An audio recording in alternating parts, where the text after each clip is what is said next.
I accepted face value the idea that eating meat would, with its saturated fat, would lead to coronary artery disease. I took all this at face value, eventually becoming vegetarian, then vegan. So everything went along pretty well for a while until I was in my early 40s. And then I didn't feel so well. I had some major fatigue going on.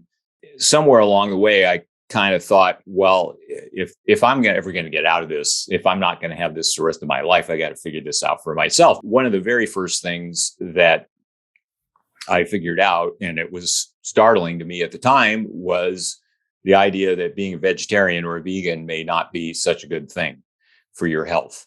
I was startled because that went against all the conventional wisdom that I had been told and that I had believed.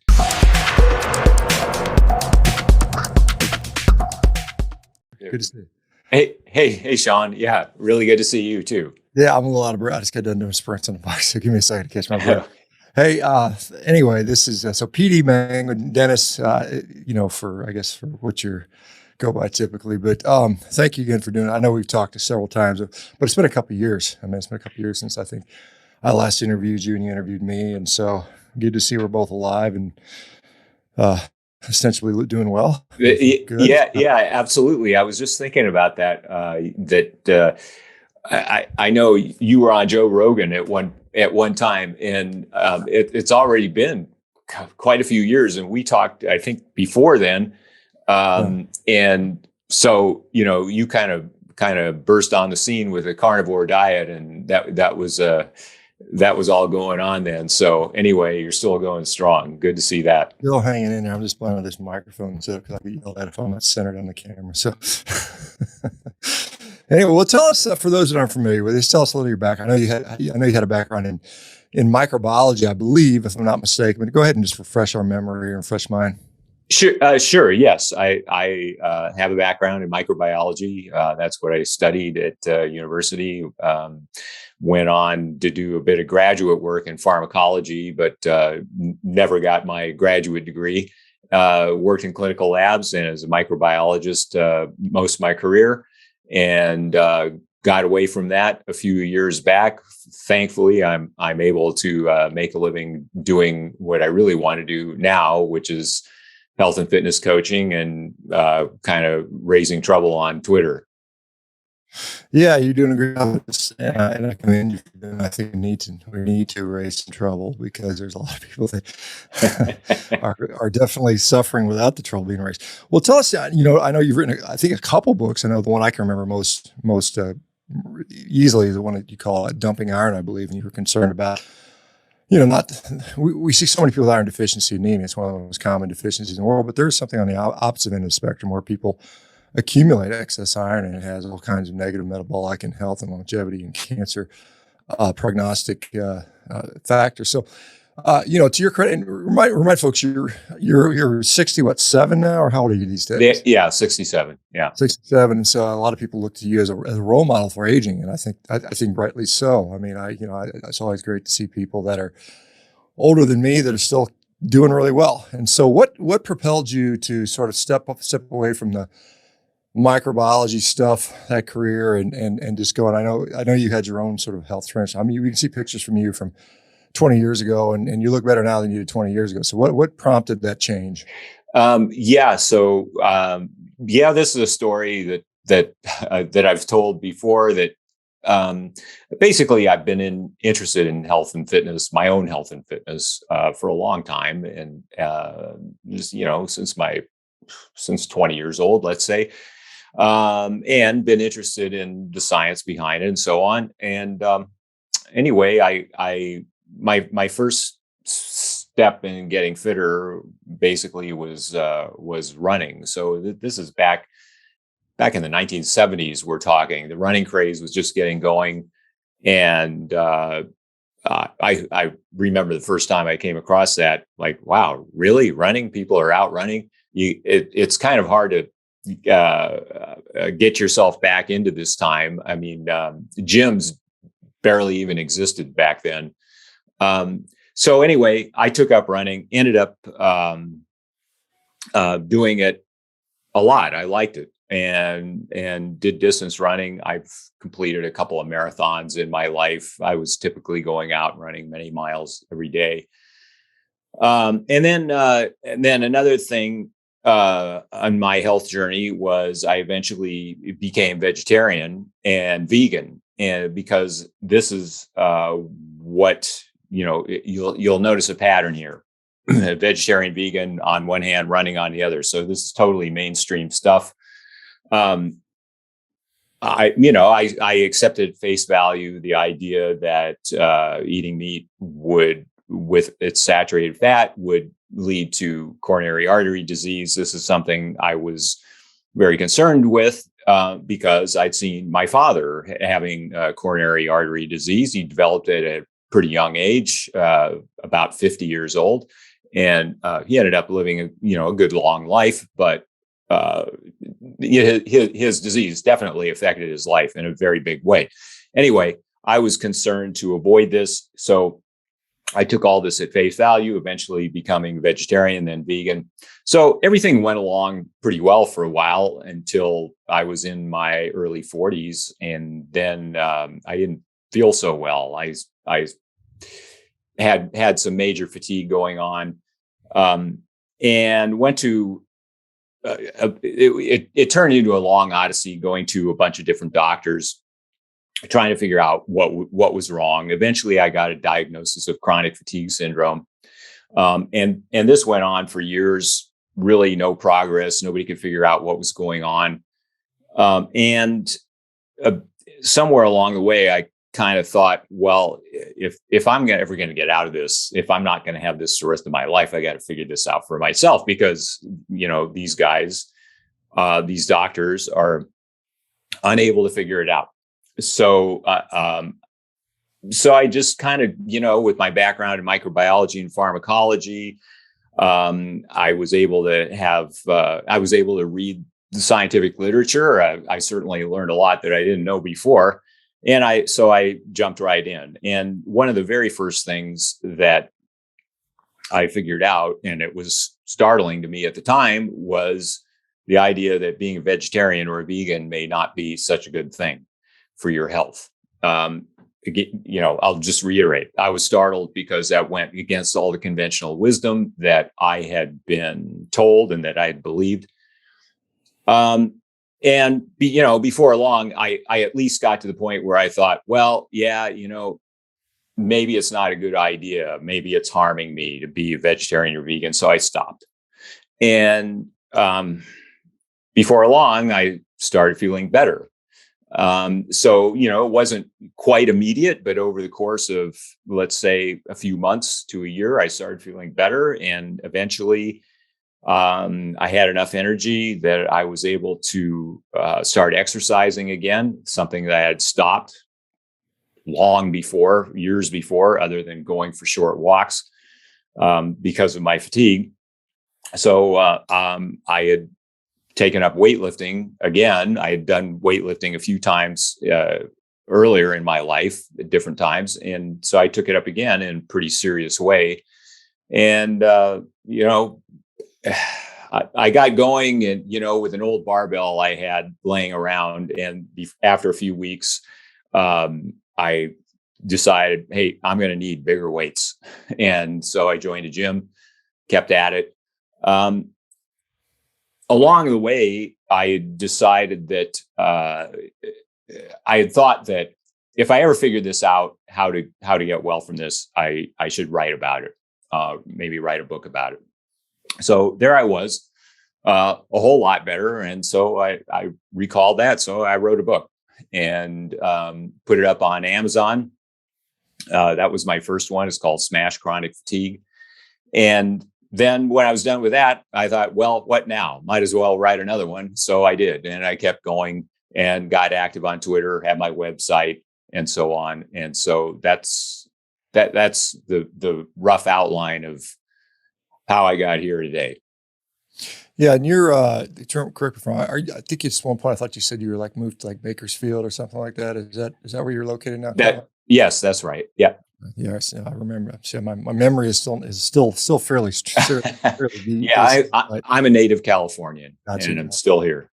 And when you went vegan vegetarian, I mean, the assumption was it was going to protect you from certain disease and problems and give you all this robust health. Well, what are the things you were worried about when you went vegan?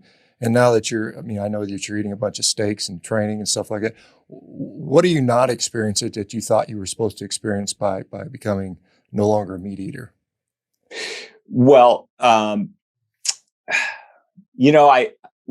thing, of course, between being vegan and my distance running, I got pretty lean. And in fact, at the furthest, reaches of my illness, I was definitely underweight. But as a runner, and I practiced veganism, I suppose, as well as it can be practiced. I mean, I wasn't eating peanut butter and jelly sandwiches and drinking Coca-Cola, which that's all vegan diet. I was trying to do it right, so I got very lean. And as a runner, I liked that. But then coming down with fatigue was I didn't connect the two. What was interesting about my years long odyssey going to different doctors trying to figure out my problem is that nobody ever asked me what I ate. And I look back on that now and see that as pretty weird. That they didn't. They were all looking for medical solutions. Looking for lab test abnormalities and so on, which didn't show up. And so nobody ever asked me. And looking back on that now from my perspective as to how I eat now, I mean, I realized protein was likely a very big factor in how I felt, not getting enough protein. And as of course, meat has got plenty of other nutrients in it. So who knows what I could have been deficient in as a vegan. So yeah, and also looking at it from the perspective of, ancestral health, paleo diet, however you want to look at it, it's obvious that human beings evolved to eat large amounts of meat, and we didn't evolve to eat. Our eating of grains and so on is a relatively recent development in evolutionary terms. So it looks, in retrospect, pretty obvious to me. But at the time when I was immersed in it, it didn't. Yeah, again, you said you're in your mid, almost, I guess, closer to the late 60s right now. I know you're eating a bunch of steak pretty much most days, if not every day. Why don't you have a heart attack? Why haven't you died of a heart attack? Well, because this whole, in layman's terms, the common sort of layman view of a heart attack is that saturated fat silts up your arteries, and of course that's not how it works at all. But the main factors behind coronary heart disease appear to be insulin resistance and inflammation. For example, type 2 diabetes confers a hugely increased risk of a heart attack or of heart disease, something like tenfold.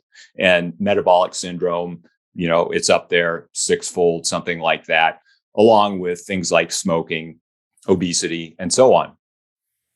It doesn't have to do with saturated fat in your diet. And in fact, could be quite the opposite, that the more saturated fat people are eating and the less ultra processed foods, refined grains, sugar, seed oils, that they don't get heart disease. So in my view, the mainstream medical consensus of how heart disease is caused is, at the very least, very incomplete. Yeah, you use the C word, consensus, and I think we saw how the last years how consensus plays out. You know, there's a well-funded narrative, and if you don't agree with that, you are now a quack or a heretic, and your views don't count, and therefore consensus is what we want it to be, and what we're paying for. I think in many cases. So, I mean, to think that hasn't occurred over time in many different situations would be a little bit. Optimistic, I think, on most people. So we have that going on there. But specifically, I mean, I know you care very much about your health. Are you assessing it in ways? I mean, you know, obviously you can look in the mirror and you're lean and you got muscle and you can perform well. I think those are great measures.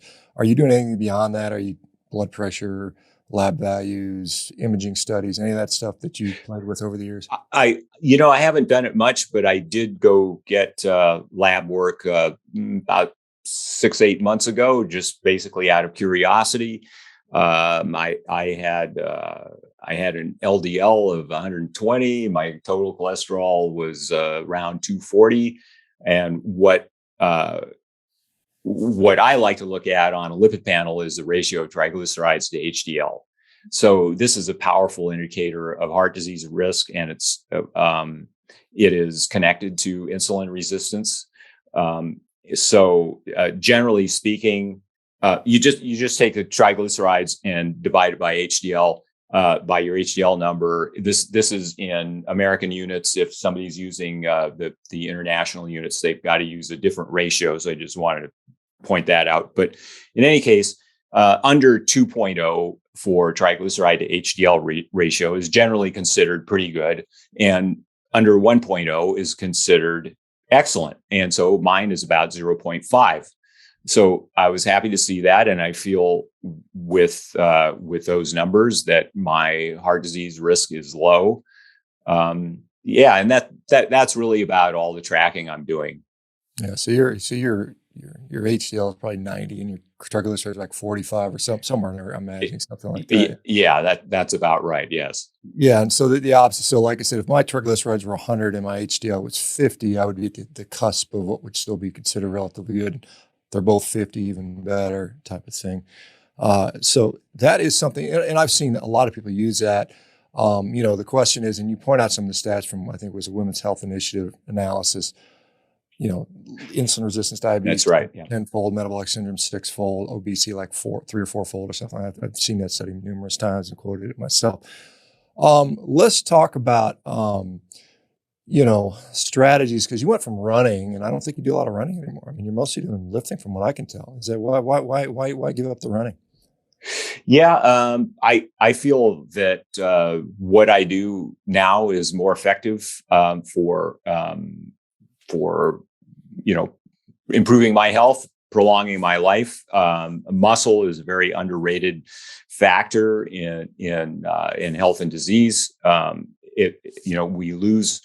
We human beings lose muscle as we age. It becomes a huge factor as people get older. For example, over my age now and older, people lose muscle, and it becomes people become frail, largely because of lack of muscle. And then when people can't do simple tasks of daily living, like for example, get out of their chair, then they require assistance. And this is a sort of situation that often ends up with a person in a nursing home, because they need somebody around 24/7 to take care of them. But even well before that, muscle loss starts at about, it can be detected at about age 30, and it's slow at the time, of course, but it accelerates with age. So that by the time someone is 80 years old, they can have lost half the muscle mass they had when they were 20. So this is something you really want to prevent. And also, well before old age, muscle is so important in health, in terms of our metabolism, good metabolic health. What you often see with people with metabolic syndrome, I mean, we tend to think of metabolic syndrome or type 2 diabetes as very much associated with obesity, excess body fat. And of course it is. But what we don't see so much is it's also associated with having less muscle. So having muscle is very important for metabolic health. Now, there's let me go on here a little bit, if I may. There's another important issue here too, and you asked about why am I not running anymore? Well, the short answer to why I'm not running is as far as rest and recovery with my weight training, that would significantly eat into it. But I do go walking regularly, brisk walks and so on when I'm not training. I do only train a couple days a week as far as weightlifting goes. The point I'm want to get to is, what is the difference between so-called cardio or aerobic exercise and anaerobic exercise in terms of what it does for our health? I believe that there is largely a false dichotomy between the two, between cardio and strength training, resistance training. Properly performed strength training definitely improves cardiovascular fitness.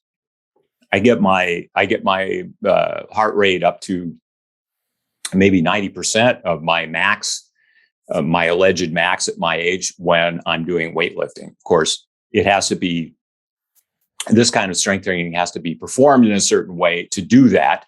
And the way that, the gym bros are usually practicing weight training, in other words, doing a set of 10 reps and sitting down for a couple of minutes and then, doing another set, that's not going to cut it as far as cardiovascular fitness. It will help for sure, but it's not optimal. So high intensity weight training of the kind that I do, which involves minimal rest between sets and working each set to failure, definitely improves my cardiovascular fitness. And therefore, I feel that I don't need to do anything extra like running.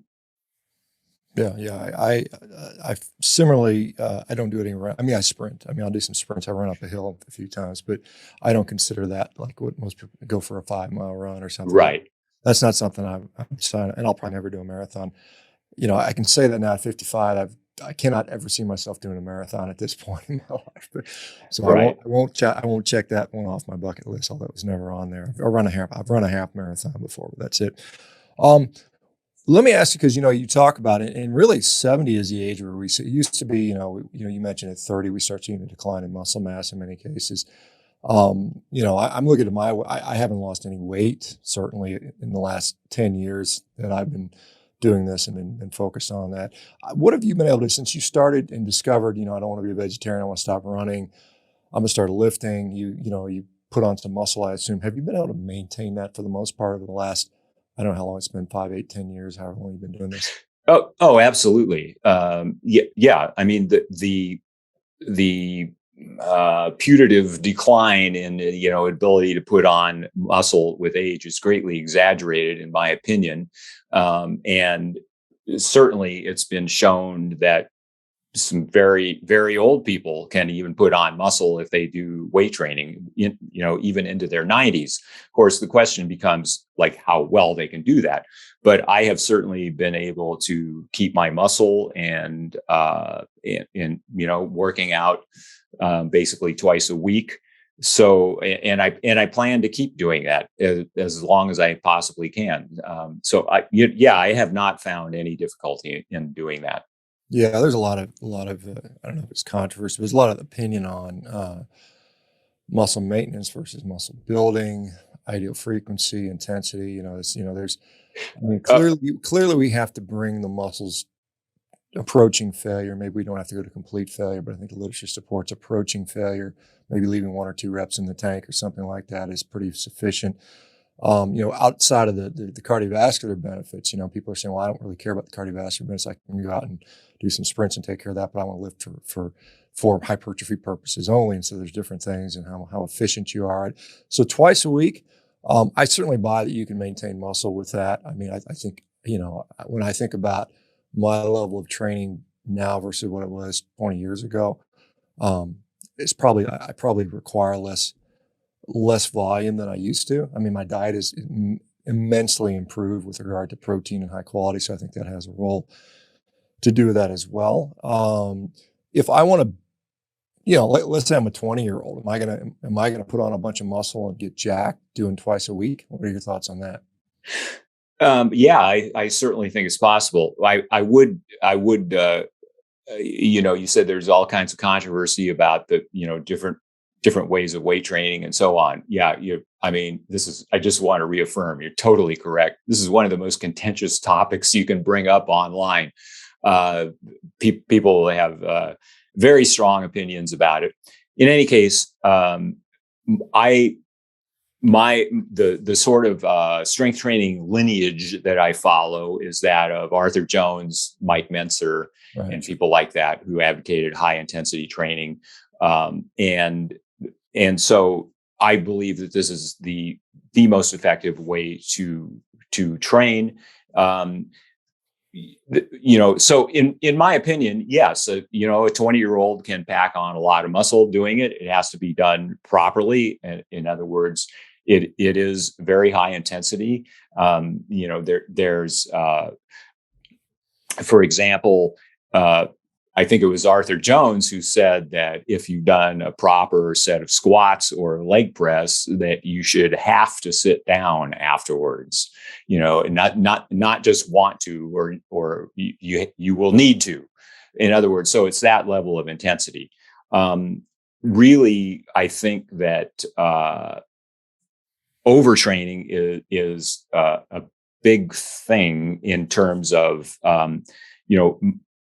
there's a saying, muscles don't grow in the gym, they grow outside them. So I think a lot of people are not giving themselves proper rest and recovery. As far as, higher volume training, I certainly have seen plenty of people, in the gym over my years going to the same gym, plenty of people that really never made any progress. That's not to say they were practicing weightlifting correctly, but this happens a lot. So in my view, intensity trumps volume. And I just think it's the most effective way to train. Yeah. I mean, I'm thinking, like I said, I've been lifting weights for 43 years now or something like that, 42 years.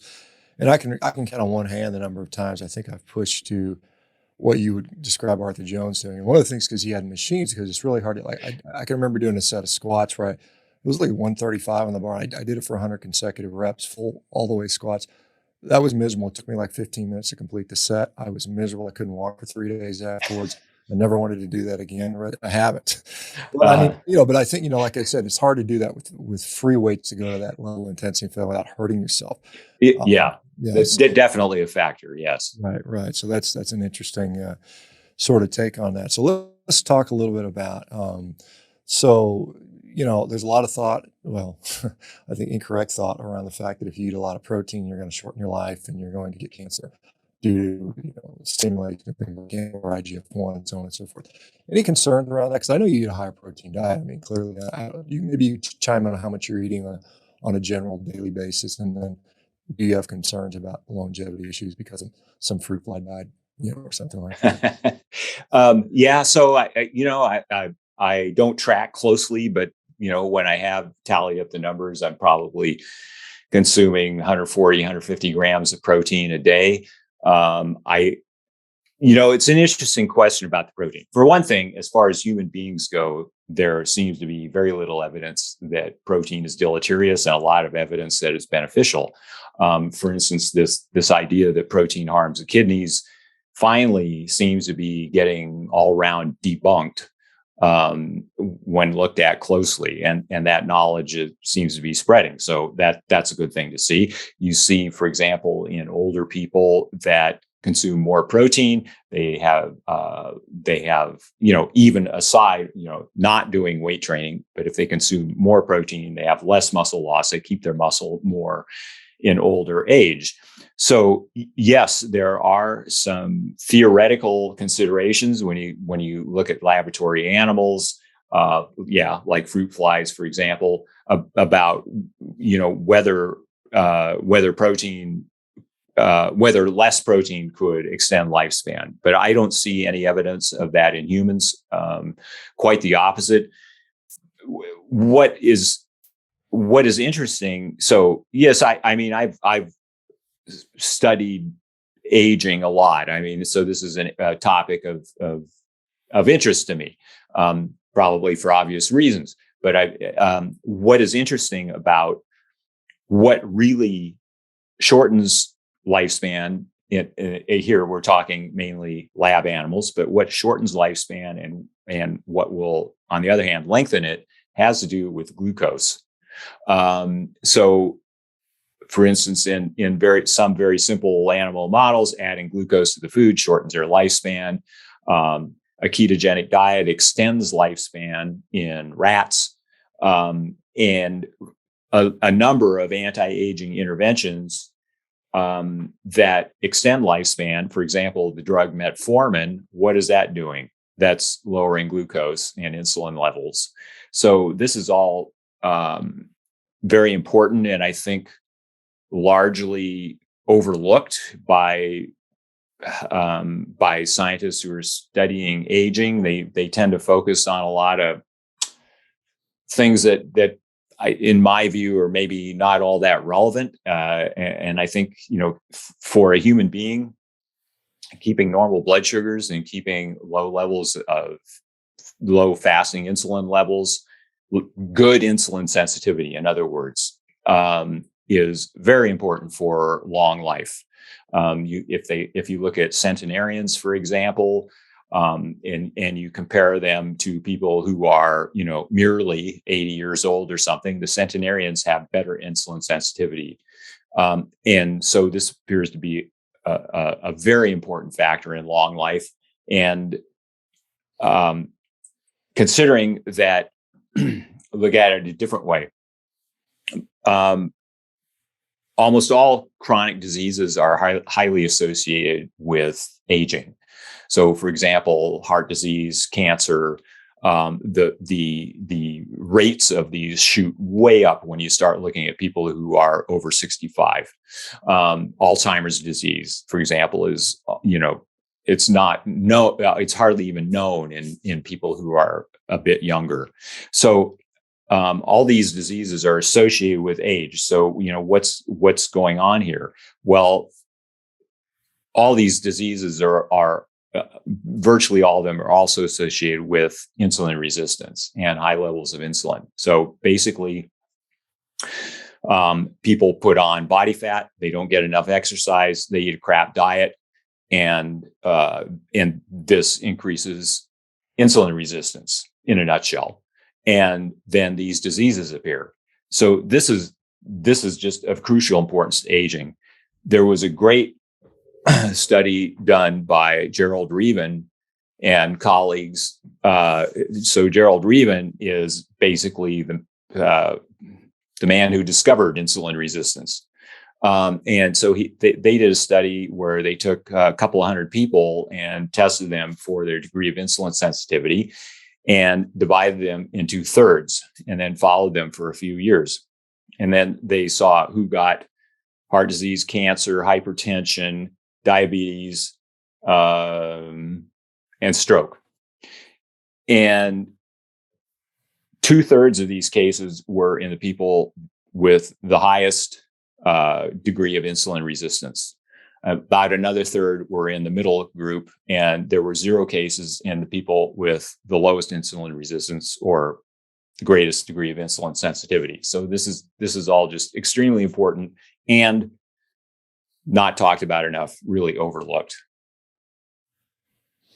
Yeah, what as far as, because Reaven, the so-called Syndrome X, I think is what they were calling it back in the day when they discovered metabolic syndrome back in, I think it was the early 80s, maybe perhaps, when he was doing his work. As far as, assessment of insulin sensitivity, there's a lot of ways to sort of assess insulin sensitivity. Most of us don't have a, euglycemic insulin infusion clamp that we can do. So what are the ways people can tell if they're insulin sensitive or not? Well, probably as far as a lab test goes, one way is to get a fasting insulin level together with fasting blood glucose. And then there's a simple equation, the HOMA-IR, you plug those in and you get a number that should tell you your degree of insulin sensitivity. Another one is what I mentioned before, the ratio of triglycerides to HDL. If it's good, you can pretty much assume you've got good insulin sensitivity. One test that people kind of assume, but is really not a great measure of insulin sensitivity, is fasting blood glucose. So, and unfortunately, it appears that this is what doctors are mostly looking at. In other words, your blood glucose is okay, therefore you're okay. And it doesn't really follow, because what happens is people will continue to they will secrete more insulin as they become more insulin resistant to keep their blood glucose normal. And so someone can have a normal blood glucose and a fairly high degree of insulin resistance. And it's only when that situation gets out of control that somebody goes into prediabetes and then diabetes, because they can no longer control their blood sugar. But by then, it's been a long time with insulin resistance. This process takes years. So it's been a long time with high levels of insulin. So fasting blood glucose alone is not a good measure. Yeah, let's talk a little bit, because I'm on a carnivore diet. I got a gazillion pounds of red meat a year and a lot of iron. I eat a lot of iron. I mean, I take a lot of heme iron, and yet when I check my iron numbers, my ferritin's pretty normal. Why am I not accumulating and storing iron and getting iron overload like some people would assume you would by all this iron consumption? What's going on with iron? How do we regulate that? Right. This is a question that comes up a lot, and it's I suppose a little bit too complex usually for Twitter. But in any case, human beings, we have a number of hormones that can help us regulate iron. The most basic one is called hepcidin. And we secrete this hormone according to whether we need more iron or not. So, in human beings, absolutely have a need for iron. And in evolutionary terms or historical terms, iron has been more or less in short supply. So we have ways of regulating our uptake of iron, but we don't have a regulated way to get rid of it. So what happens in, for example, metabolic syndrome is these hormones like hepcidin become out of kilter, for lack of a better phrase, and the iron regulation doesn't work properly. So these people can accumulate high amounts of iron, which is stored in ferritin, as you note, and so it's this metabolic dysregulation. In theory, someone who has a good, healthy metabolism will absorb iron until their ferritin is somewhere around 80 to 100, and then they will stop. But when you see metabolic syndrome and everything that goes with it, the bad diet, the lack of exercise, and so on, these hormones become dysregulated and they will continue to absorb iron. There are also genetic mutations that can increase the absorption of iron, and some people have them. Of course, the hemochromatosis is the extreme example of that, where they will accumulate a whole lot of iron, but other people have genetic variants that will cause them to absorb more iron. And then there's also iron fortification of foods. For example, cereal, flour, things like that are fortified with iron.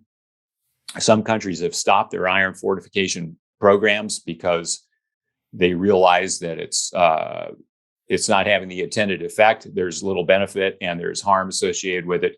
In any case, just to sum up, like why your ferritin isn't high is because you have good metabolism, you're regulating your iron uptake properly, and that's why. Yeah, and it's interesting that I've seen that, like you mentioned, hepcidin. I used to say hepcidin, but you're probably correct because it's a single consonant after the long vowel. So hepcidin, insulin impacts the secretion of that, and so suppose when insulin is dysregulated, you're going to have dysregulated hepcidin secretion as well, I would assume.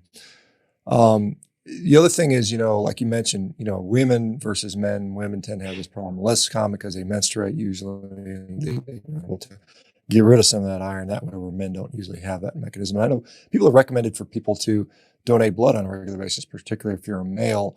Now, maybe that's more relevant if you are metabolically challenged a little bit and you tend to accumulate more. Would that be a fair statement to say? I think it would be. I think I think it's a good idea for men at some point, and it doesn't have to be often, but I think it's a good idea for men to know what their ferritin is. It certainly can't hurt. Have it measured every once in a while, every few years maybe, and take appropriate steps. In what I do for a living now, which is health and fitness coaching, I have had a number of clients that have had very high ferritin, and they didn't even know about it until they came along, had it. I suggested they have it tested, and they tested it. I've seen men with 600, 800, over 1,000 ferritins, and they didn't even know it because no one was testing for it. And then they took care of it. One problem is that so I mentioned hemochromatosis, which is pathological iron overload, and when someone has hemochromatosis, their ferritins can get extremely high, thousands. So if somebody has a ferritin of, say, only 600, it's sometimes difficult for them to get a doctor to take them seriously. The doctors say, well, it isn't that high. Don't worry about it. And so, in any case, I think it is a good idea for men to be able to know this. And yes, they can donate blood if their ferritin is too high. If they're unable to donate blood, there's therapeutic phlebotomy as an option. There are some other things they can do. Also, if that isn't an option, as far as blocking iron absorption, although that takes a longer time, typically for ferritin to go down using those ways. Let me go back to some of the longevity stuff. So you mentioned metformin. I know a lot of people have been using that. There's some concern that metformin has there's side effects or GI side effects and so on and so forth. But one of the recent concerns I've seen was it causes a relative uncoupling of mitochondrial efficiency or gain during exercise. So metformin sort of has that maybe double-edged sword. Do you have any concerns about that with metformin? Well, not really. I have seen those studies where they said that metformin cuts into strength gains, for example, from resistance training. One thing is these people were on a full diabetic dose of metformin, which is 2,000 or more milligrams a day. So, for anti-aging purposes, I'm not really sure what people are doing as far as their dose, but I think generally it is not that high. There are also other studies that don't show this effect. So I think at the moment it's a bit up in the air. It actually does make sort of sense that metformin could have that effect. There's because of this fundamental trade-off between growth and longevity. So, but on the other hand, what you said about metformin interfering with mitochondrial function and so on is that a lot of these studies that show these things have been done with doses of metformin that are not achievable clinically.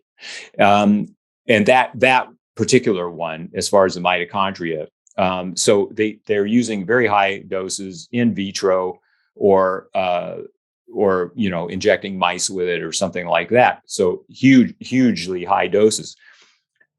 A lot of interesting work has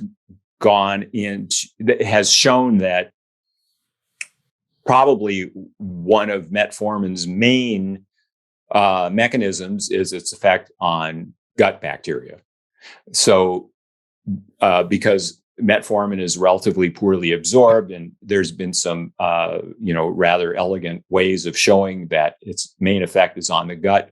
So I think there are thousands and thousands of articles on metformin, scientific articles, and I think for the dosage thing that I mentioned has to be looked at critically. A lot of these are just using really, really high doses. And when you look at it clinically, one of the main things seems to be on the gut. And that's likely where much of the action is taking place. Yeah, I mean, with the caveat that we don't have any long-term studies on human longevity and metformin, because they just Sure. can't do them. I mean, it take you 50 years to do them. I mean, what are the sort of you said diabetic dose, 1,000 milligram boluses a day. What would a longevity dose look like, you think, based on what you know, for people that are willing to do that? And then does berberine have equivalent effects? I know a lot of people like to substitute berberine for metformin has similar mechanism of action. I think one of the criticisms on berberine is the dosing is all over the place and you don't really know what you're getting, perhaps. But thoughts on those things? Right. So, what people would take for an anti-aging dose is so up in the air. I mean, one of the issues here is that much of this is unknown. For example, like you mentioned, long-term human studies on longevity. This is practically impossible to do because you have to take a group of people, randomized controlled trial and randomized to metformin or or placebo, and follow them for a heck of a long time, until they started dying, or and to see what's going on. There are some ways around this. For example, the looking at so-called epigenetic clocks, and so you can do a study. Like, say, for example, for a year, and then do before and after blood samples and look to see if these epigenetic clocks are moving in the right direction. So another thing is that as far as what people are doing for aging and so on, so much of this is unknown, and there's no official approval for any of it. And so, people are taking matters in their own hands. The average, let's say, 80-year-old who is interested in this kind of thing, he says to himself, he or she say to themselves, well, if I wait around for FDA approval, I'm going to be dead. So they're trying to figure this out. There are a number of online forums where people are all discussing this. Of course, there's lots of, scientific literature and so on.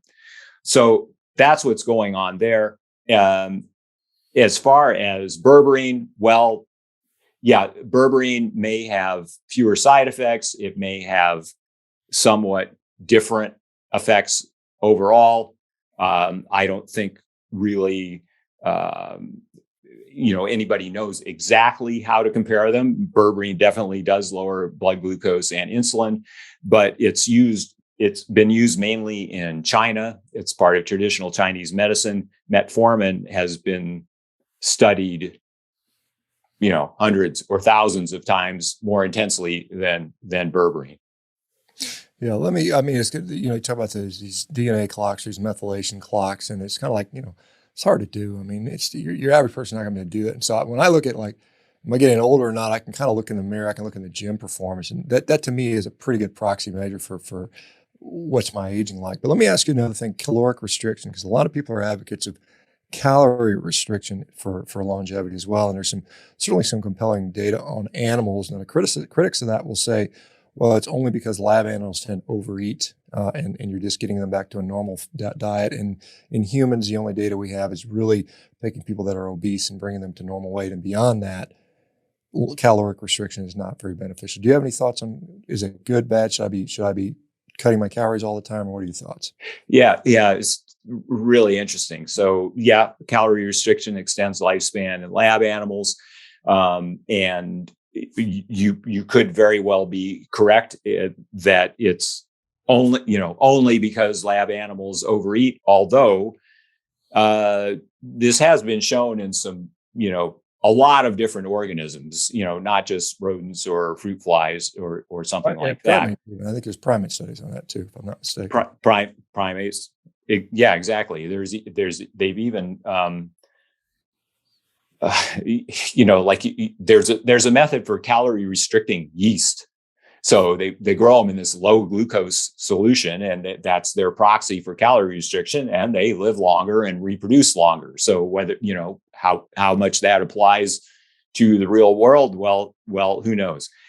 Think about a couple of things about calorie restriction in humans. So there are people actively practicing this. There's a calorie restriction with Optimal Nutrition Society, Cron Society, and there are a few thousand people in it, and they are practicing calorie restriction.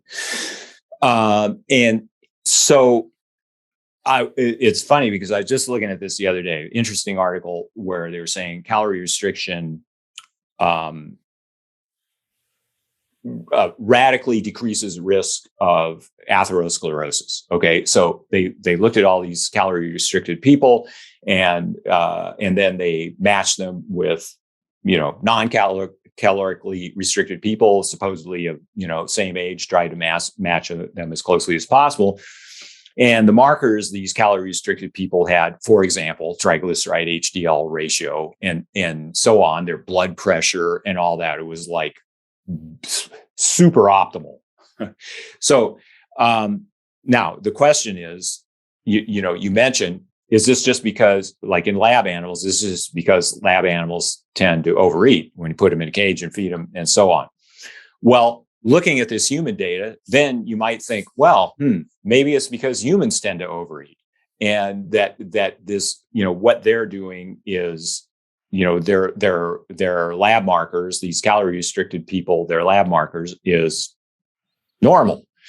That was what I was thinking about it. Now, the other thing is calorie restriction is difficult. So these people that are doing it are very dedicated. They also report a lot of, a few adverse side effects like low libido. They feel cold, maybe not bursting with energy either.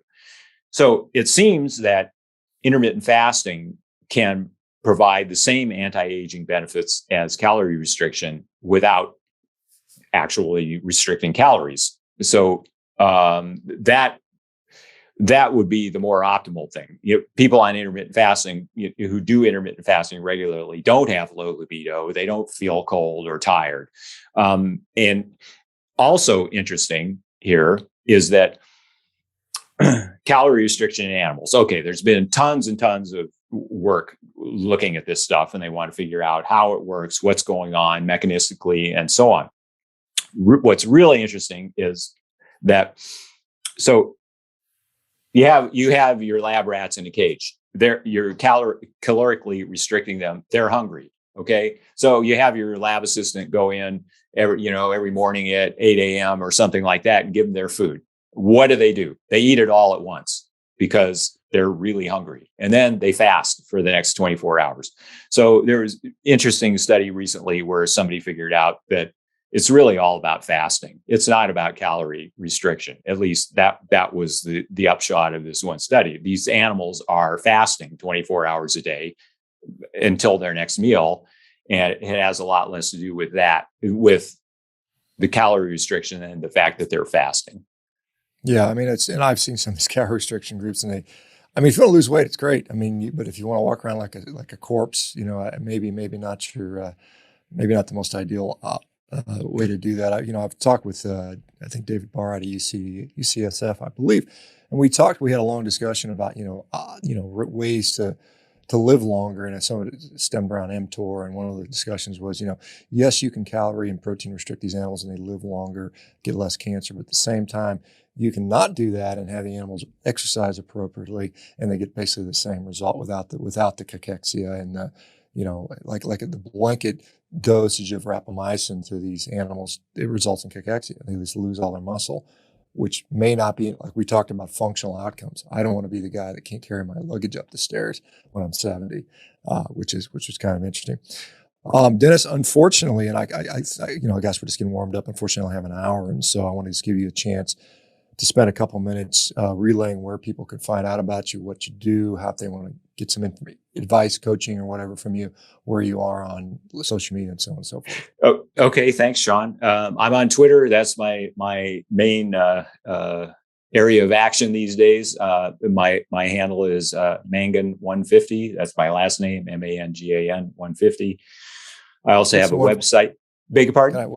Why the 150? Just I don't know. It just kind of worked, okay. and so now it's become kind of symbolic of like 150 years. So we shall see. And I have a website, roguehealthandfitness.com. And then if people are interested in health and fitness coaching, contacting me via Twitter would be the easiest way to go. Yeah, and you're putting out some really, really interesting content. I peruse it from time to time. Some great stuff and good insight. Well, Dennis, once again, thank you for doing this. We'll have to do another one because there's so many topics we can get into, and I think you're just a wealth of knowledge. So, thank you. The rest of you guys, we got another one of these at 2 p.m. If you guys are interested, we got somebody from New Zealand we're going to chat with. Anyway, have a great day, Dennis. Thanks. Hopefully it won't be so long the next time we chat. So, okay, great. Thanks a lot, Shawn. Thanks for having me. All right, appreciate it. You guys take care. We'll see you later. Okay.